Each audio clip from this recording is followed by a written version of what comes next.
Hey everyone, Harry here to talk about the most important aspect of the historic indictment that a grand jury returned yesterday, charging the former president with a series of crimes growing out of the post-election period, and 1/6, the most important indictment and case, I would say, in the history of the country. And what is the most important detail that I have in mind?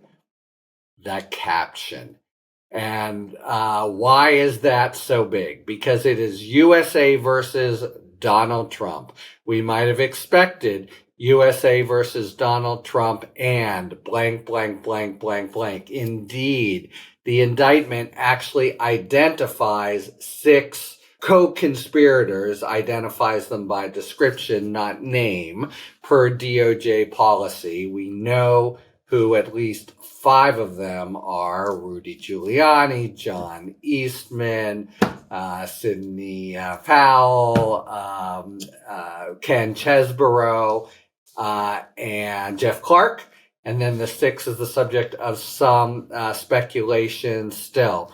But that's the case that he's bringing, in a sense. And they're not unindicted co-conspirators. They are actually identified as co-conspirators, and they are in a world of hurt, and they're going to be facing indictment down the line, almost certainly, unless they cooperate, and they're immediately facing pressure to do it, but not in this indictment. Why is that so important? Because it's totally clear Jack Smith is focused on speed. USA versus Donald Trump is so much easier to bring and get through than USA versus all those people. You can see this in Mar-a-Lago, but it's much bigger here. You have all these different lawyers who would have their own constitutional defenses, advice of counsel, executive privilege, on and on, that would multiply, maybe geometrically, but certainly arithmetically. Here's a nod to my mathematician wife, but we're talking much, much more time that would be eaten up. And I think Jack Smith was really focused on this. Now, instead, we have a clean case against Trump.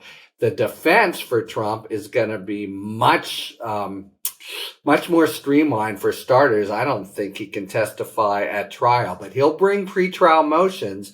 But as you look at them, they're not all that many. They're not all that strong. And in any event, the judge can make fairly quick work of them, I think. And that, by the way, is the other reason why the caption of this case is so important, because it will now become USA versus Donald Trump number blank, blank, blank, TSC.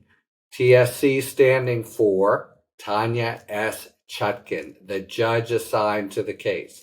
And she is a really excellent draw for the United States.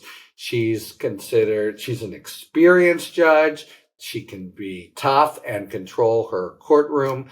I think she is likely not to put up with a lot of nonsense from Trump. I think she's likely to see the exigency of doing this with real dispatch. And by the way, to the extent Trump tries any kinds of hijinks to yank this to the Court of Appeals, she has above her a Court of Appeals in D.C., in marked contrast, say, to Mar-a-Lago in the 11th Circuit, that has shown impatience with Trump's delay maneuvers and a real ability to cut through them quickly, even in a matter of hours.